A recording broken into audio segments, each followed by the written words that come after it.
नमस्कार प्यारे बच्चों, कैसे हैं आप। आशा करती हूँ अच्छे होंगे। तो आज मैं आपके लिए लेकर आई हूँ कर्नाटका बोर्ड ने जो आपके सेकंड पीयू के लिए मॉडल पेपर दिए हैं, उनके अंदर जो ऑब्जेक्टिव क्वेश्चंस हैं उनको हम डिस्कस करेंगे।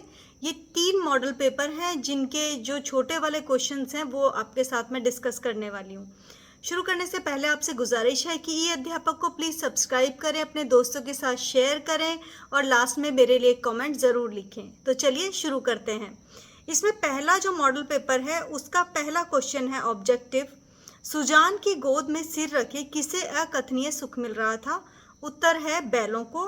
इस नदी में भयंकर बाढ़ आती थी। आंसर है मूसी नदी में। तीसरा प्रश्न है सुजान के बड़े बेटे का नाम लिखिए। तो इसका उत्तर है भोला। कर्तव्य करने से क्या बढ़ता है। उत्तर है चरित्र की शोभा। बेटी को सुंदर इसलिए दिखना है क्योंकि देखने वाले को आनंद मिले। अगला प्रश्न है माखन का भोग ये लगाते हैं। उत्तर है श्री कृष्ण। हर बात पर अपने मायके की तारीफ करती है। उत्तर है बेला। मूलराज के मंझले बेटे का नाम है करमचंद। नवा प्रश्न है सुजान भगत कहानी में प्रेमचंद्र का उद्देश्य है परिश्रम पर महत्व देना। और 10वां प्रश्न है विश्वेश्वरैया का जन्म कहाँ हुआ। इसका उत्तर है मुद्देनहल्ली में। अब हम बढ़ेंगे मॉडल पेपर 2 के ऑब्जेक्टिव क्वेश्चंस की तरफ। तो मॉडल पेपर 2 के अंदर ऑब्जेक्टिव क्वेश्चन में फर्स्ट है घर में किसका राज होता है। तो आंसर है जो कमाता है।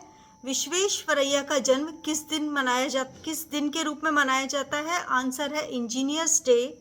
अजमेर से पहले मनु के पिता निम्न स्थान पर थे। उत्तर है इंदौर। शिनकानसेन का शाब्दिक अर्थ है न्यू ट्रंक लाइन। कौन सा द्वार पर आकर चिल्लाने लगा। उत्तर है भिक्षु। नारा मंदिर में बुद्ध की प्रतिमा की ऊंचाई कितनी है। 55 फुट।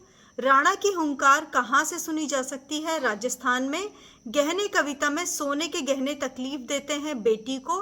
हंसी के मारे मर जाने की बात कौन कहती है। मंझली बहू।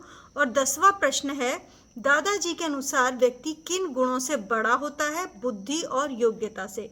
अब हम पढ़ेंगे तीसरे मॉडल पेपर के ऑब्जेक्टिव क्वेश्चंस की तरफ। इसके ऑब्जेक्टिव क्वेश्चन में पहला है भिक्षुक के गांव का नाम है। उत्तर है अमोला। सारे कॉलेज की लड़कियों पर इतना रौब है तेरा। फिर उसके बाद डैश है। इस वाक्य को किसने कहा। तो ये वाक्य कहे थे मनु के पिताजी ने। विश्वेश्वरैया इसके बड़े पाबंद थे। तो है समय। नरीता एयरपोर्ट इस देश में है। उत्तर है जापान। गहने कविता के कवि हैं कुवेरपू।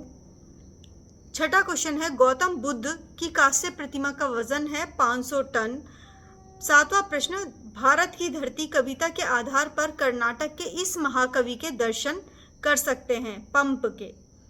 8वां प्रश्न है दादाजी के अनुसार उनका परिवार इस पेड़ के समान है। उत्तर है बरगद के पेड़ के समान। 9वां है पेड़ की छाया को बढ़ाने का काम करती हैं डालियां।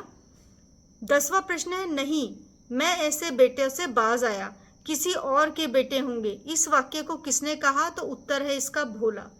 इसी के साथ इसे मैं समाप्त करती हूँ। आशा करती हूँ आपको अच्छा लगा होगा। प्लीज़ चैनल को सब्सक्राइब करना और शेयर करना ना भूलें। लास्ट में एक कमेंट ज़रूर लिखें। और मेरी इस सीरीज से संबंधित अन्य वीडियोस जो हैं वो भी आते रहेंगे। आप कृपया कर देखते रहें। धन्यवाद।